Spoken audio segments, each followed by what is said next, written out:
The stock market is finally leveling out after having a rough trading week, but some say the pain is only just beginning. President Joe Biden declares the pandemic officially over. Plus, one leading recession indicator is flashing red as economists worry that the U.S. economy and stock market are right on the edge of a crash. President Joe Biden opened up in a new interview with 60 Minutes. The interview covered a lot of important topics, so I'm going to go through those as well as the hot stories in the news today. President Biden finally broke his silence regarding the FBI raid on former President Donald Trump's home. While Biden maintained that he was not a part of the decision to raid Trump's home, he stated that it was totally irresponsible of Trump to keep classified documents that could put the nation at risk. Biden explained that some of the documents could have contained information regarding the specific people that have helped the United States government and put them at risk if that information had fallen into the wrong hands. Now, we don't know what's in there, and the special master that has been assigned to this will let us and the U.S. government know what documents were actually taken and how they might have affected the country. President Biden also gave some shocking information regarding his plan to run for a second term as president. In his own words, Biden stated, "Look, my intention I said to begin with, is that I would run again, but that's just an intention. But is it a firm decision that I run again? That remains to be seen." So in simple terms, Biden has now put forward the possibility that he won't run again. And I believe he's being told this because based on his polling number, his age, and Democrats wanting to put somebody in for another 8 years, it is looking more and more like President Biden will not run again. However, his approval rating has gone from the high 30s up to as high as 45%, depending on the poll that you're looking at. Republican leaders have now sent roughly 13,000 migrants to 4 Democrat-led cities in hopes of educating them on the border crisis using firsthand experience. This has caused much distress for these leaders, and they say it's damaging their city. For example, Washington, D.C. called on the National Guard 3 times for help, but was denied. Other cities are saying that this is racist and that these people are being illegally trafficked or that they are being used as a pawn in a Republican scheme. Now, some are alleging that these Republican leaders are acting illegally.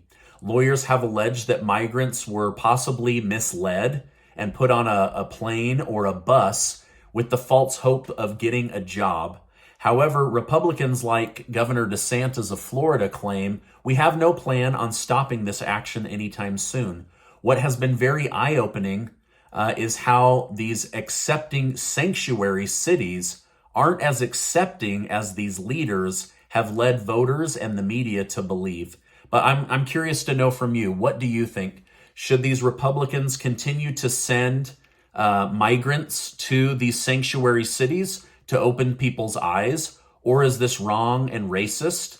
And even though it draws attention to the border crisis, is the wrong way to draw attention to the border crisis? Let me know your thoughts in the comments down below. Now, this is big. The former head of the CDC, Dr. Robert Redfield, has publicly stated that Dr. Anthony Fauci and others at the NIH misled U.S. Congress about their knowledge of gain-of-function research and how they were funding it. He also said the Lancet report, hypothesizing the lab leak theory as fake, is simply not true. According to Dr. Redfield, he says that he knows for a fact Fauci had knowledge of funding gain-of-function research and that all of the biomarkers indicate that COVID-19 is man-made or man-constructed or amplified, and that this level of virus is not naturally occurring. Now, I'm not a scientist, but this guy is. He's the former head of the CDC, and he's saying all of the biomarkers indicate that humans interfered in the creation of this particular virus. Now, it'll be interesting to see if he's brought in front of Congress to testify about his recent public statements. The stock market is level today and slightly green depending on the stocks you own. The Dow Jones is trying to recover after losing 8.5% last month, and the same goes for the S&P 500. However, some analysts are saying the stock market will go lower, and to watch the Federal Reserve like a hawk to see if they go with the 75-point basis rate hike or the 100-point rate hike. The Fed more and more is looking like they are committed to raising rates and keeping those rates high for a very long time. Now, this hurts in the short run, but has positioned and strengthened the dollar and the U.S. economy as stronger than other nations across the globe. Some of this comes from the United States willing to be the first mover, but it hurts, right? It's very, very painful. If you have 401ks or IRAs, you know exactly what I'm talking about. However, countries like Japan and the European Union are terrified to raise rates because they already have inflation that's spiraling out of control on top of an energy problem that is spiraling out of control. So they're not willing to raise their rates, and so even though that's hurting Americans, in the end it will flush this inflation out. But these other countries, I don't know if they just know their own economics and don't have the courage to do it, or if they're not willing to go through the short-term pain for long-term stability.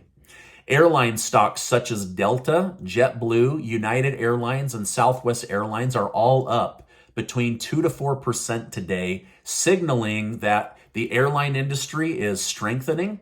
It's also signaling that people may be getting ready to spend more money on vacations than we were expecting. Moderna stock dropped 9% today on earnings and information coming out. It also probably didn't help that President Biden officially declared the pandemic over. Now, the worry about a recession continues as FedEx stock dropped 21%. Now, this is a huge recession and economy indicator, and it is flashing red big time. It's saying basically that the U.S. economy is slowing down. So if FedEx and UPS are canaries in the coal mine, what they've basically indicated is that their revenue is slowing and their work is slowing. Thus, the leading indicator has us believing that purchasing is slowing and package movement from purchases is slowing, which means that this is flashing a red light about where the stock market and the U.S. economy and a recession could lead us over the next 12 to 18 months. Now, as mentioned, President Biden finally declared the pandemic is over. However, he urged that there is still pockets of COVID problems and that there's still a lot of work to do. He's asking Congress for another $21 billion. He said, if you notice, no one is wearing masks. Everybody seems to be in really great shape. So I think things are changing, and this is a perfect example of that. So I'm glad to hear him say this, yet I'm still seeing lots of people wearing masks and companies and governments pressuring their people to get a shot.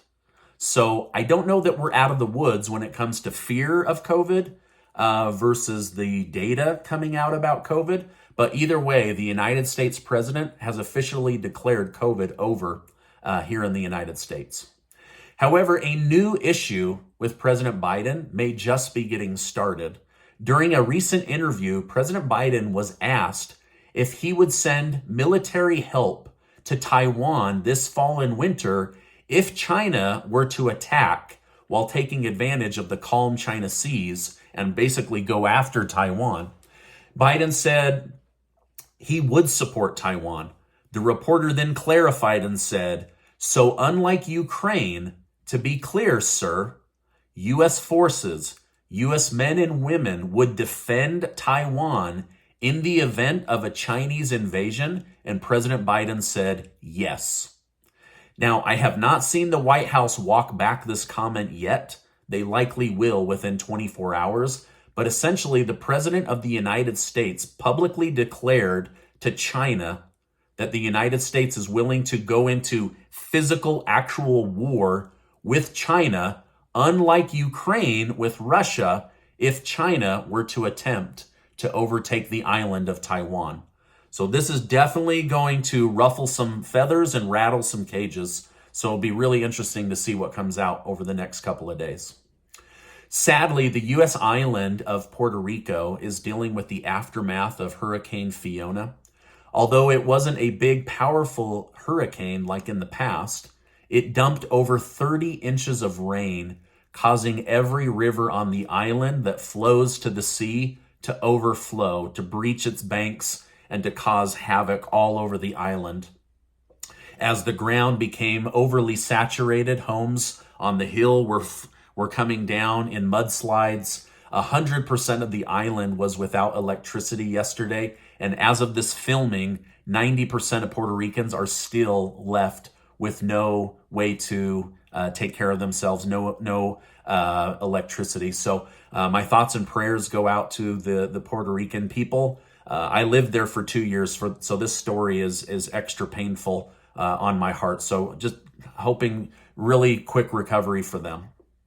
Sadly, this same hurricane is now ravaging Hispaniola, which is the island that is partly the Dominican Republic and partly Haiti. And so sad what's going on down there. The top prosecutor of Ukraine has stated that they have documented roughly 34,000 war crimes against Russia. The prosecutor general stated, "We have a case on genocide with the office of the prosecutor general, and we are all the time in communication with the International Crime Court. We understand all of these facts put together will lead us to possible convictions on the crime of genocide." So Ukraine is now accusing Russia not only of war and war crimes, but of genocide crimes. So it continues to be ugly between Ukraine and Russia, and hopefully that will come to an end very, very soon. Now, this is my update for today. As I know more, I will definitely come on and share more with you. A lot going on, I know, but thank you for stopping by. Thank you for letting me be your source of news. Now, that giveaway is $6,000 thanks to generous video sponsors, and there will be 20 winners. And Casey and I are excited to give that money away at the end of the month. So make sure to follow that link and go get your name in. Now, before you go, I wish to remind you that you are amazing. Make sure to check out this video, and if you have some extra time, check out this video. Hey, I appreciate you, and I will see you on the next video.